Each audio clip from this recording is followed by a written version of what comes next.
Dio කියන කටු සහිත ඒ සත්තු ඉන්නවා හරියට.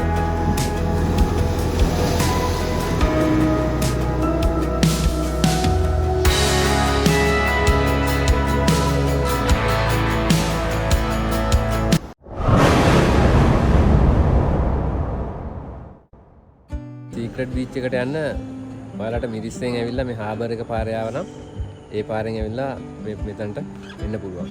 ඉතින් ඔයාලගේ වාහන මේ පාකින් එකේ මෙතන දාලා ගියා නම් ලේසි. මොකද මේ සීක්‍රට් බීච් උඩ ඒ බීච් එක කිට්ටුව පාකින් පොඩක් අඩුයි. ඉතින් ඔයාලට ලේසි මේ මෙතන මේ තැන් තියෙනවා කිහිපයක්ම.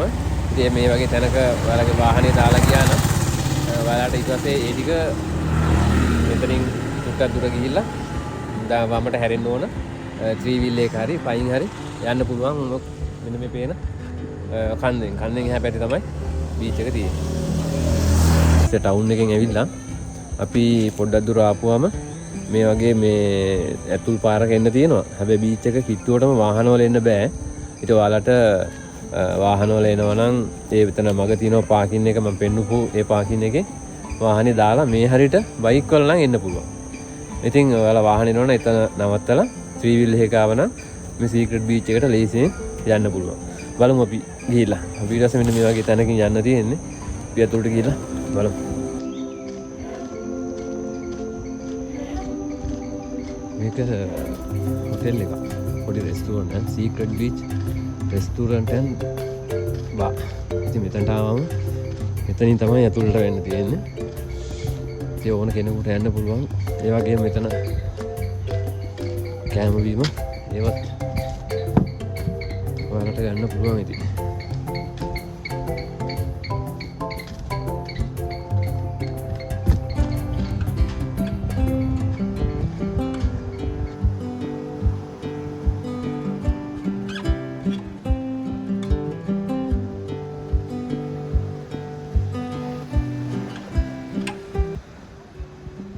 තාම මම පොඩ්ඩක් උදෙන් ඇවිල්ලා ඉන්නේ. තාම ඉතින් සංචාරකයෝ නම් එච්චර ඇවිල්ලා නැහැ.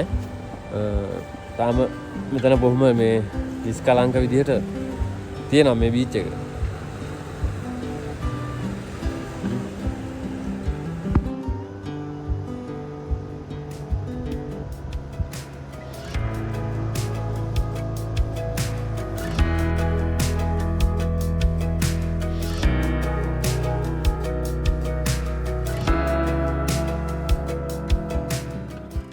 ආරක්ෂාව නැහැ. මොකද මේ රැල්ල වැඩිය මේ එන්නේ නැහැ. මේ ගල් වලත් එක්ක හැප්පිරෙනකොට මේ හරි බොහොම මේ අඩුවේ රැල්ල.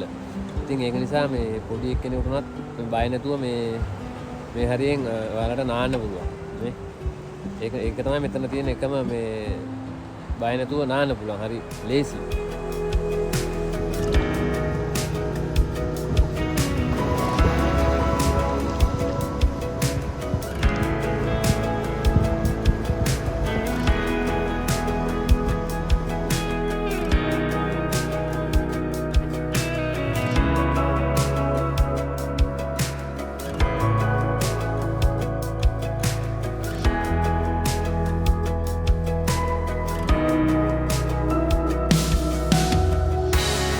මේ සීක්‍රට් බීච් එකේ රසවත් කතාවක් හම්බුණා මට. ඉතින් මේ සීක්‍රට් බීච් එකට කියන්නේ පරගල්ල කන්ද කියලා. ඉතින් මේ පරගල්ල කන්දේ ඉස්සර ඉතින් මේ වගේ තැනක් තිබිලා නැහැ. සුරංග කියලා මහත්මයෙක් තමයි මෙතන පොඩියට ජූස් හදන තැනක් විදියට දාලා. ඉතින් එයා පොඩියට පටන් ගත්ත එක තමයි මේක මේ සීක්‍රට් බීච් කියලා දැන් ගොඩක් කට්ටිය මේ අතරේ ප්‍රසිද්ධ වෙලා තියෙනවා. ඉතින් මෙන්න මේ මෙතන වැඩ කරන අපේ මහත්මයෙක් ඉන්නවා. ඒ මහත්මයා තමයි මට ඒක කිව්වේ. ඇත්තටම එයා ගැනත් එයා කිව්වා පොඩ්ඩක් සිහිපත් කරන්න කියලා. කවුරුත් නැත්තම් මේ සීක්‍රට් බීච් කිව්වට හැමෝම ඇවිල්ලා යන තැනක්.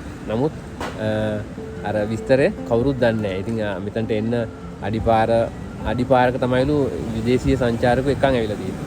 ඉතින් එයාලා කියනවා මේ පුටු වල වාඩි වුණත් මේවා ෆොරිනර්ස්ලා සඳහාම නෙමෙයි වාඩි වුණත් එයාලා කිසිම මුදලක් අය කරන්නේ නැහැ. අපිට මෙතන නෑවත් එයාලා ඒත් මුකුත් මුදලක් අය කරන්නේ නැහැ. එයා කියන්නේ ඇත්තටම එයාලා මේකට මහන්සි වෙනවානේ. ඉතින් ඒ යුතුයකමට ඔයාලා මොනවා හරි එයාලත් එක එයාලගෙන් මෙතන තියෙනවානේ රෙස්ටුරන්ට් එක.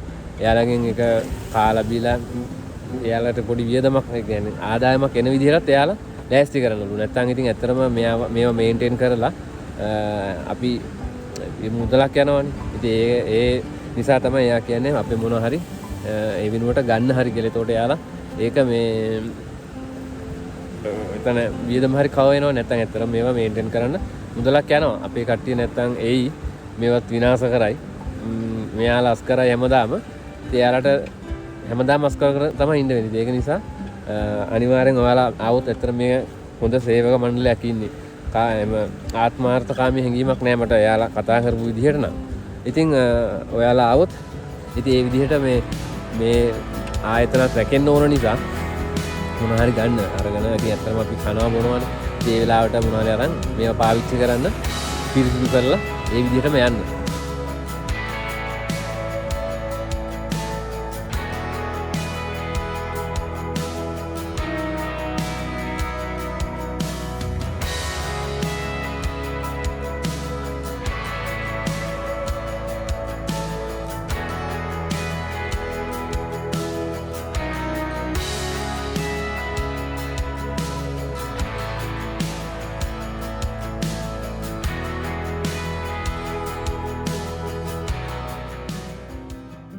අනිත් මුහුදු තීරවලට සාපේක්ෂව ඇත්තටම මේ මිරිස්ස මුහුදු තීරය හරිම මේ ලස්සනයි.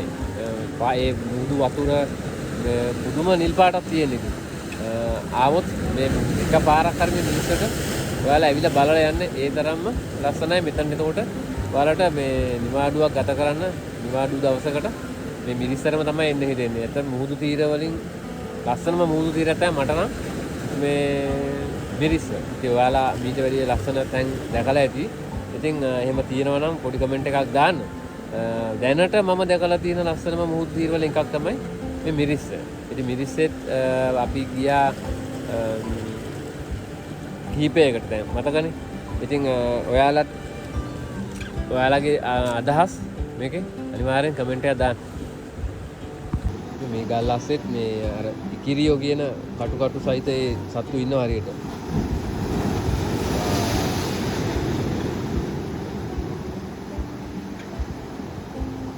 සීක්‍රට් බීච් එක. පේනවනේ වතුර වල ලස්සන. ඉතින් මේ දරා කරන්න එපා. මේවා ඉතින් ආවම මේ පිරිසිදු තියාගන්න. මෙයා මෙතන ඉන්න කට්ටිය නම් එයාලා මේ පිරිසිදු කරලා තියාගන්නවා ඉතින්. ඔයාලත් ආවොත් මතක ඇතුව අපවිත්‍ර නොකර මොකද මේවා දේශීය වගේම විදේශීය සංචාරකයොත් බහුල වෙන තැන්. ඉතින් ඒක නිසා ඔයාලා මේවා පිරිසිදුව තියාගන්න අපේත් ඔයාලගේ වගකීමක් සහ යුතුකමක් එනවා. ඉතින් මතක ඇතුව ඔයාලගේ මේ පාසටහන් විතරක් මෙතන තියලා ගේන කුණු ඔක්කොම අරන් යන්න.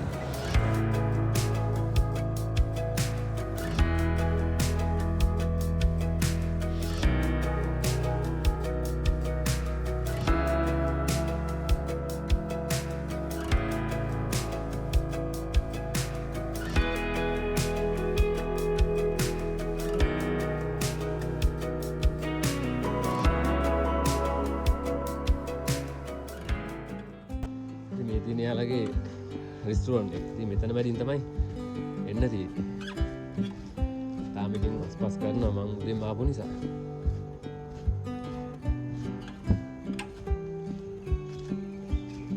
ඉතින් මේ මෙතන වොෂ්රූම් තියෙනවා. ඒවත් පාවිච්චි කරන්න පුළුවන්. වාහන ගොඩකට නම් මෙතනට එන්න බෑ. නමුත් මෝටර් සයිකල් වගේ ඒ ටිකකට නම් එන්න පුළුවන්. අතන මුලින්ම එන පාකින් එකේ නවත්තලා ආවනම් මෙතන වාරාර්ථ එක පහසුයි. මෙතන වාහන වැඩි වුණොත් අමාරුයි. හරව ගන්න පාරේ එන්න වුණත් අමාරුයි.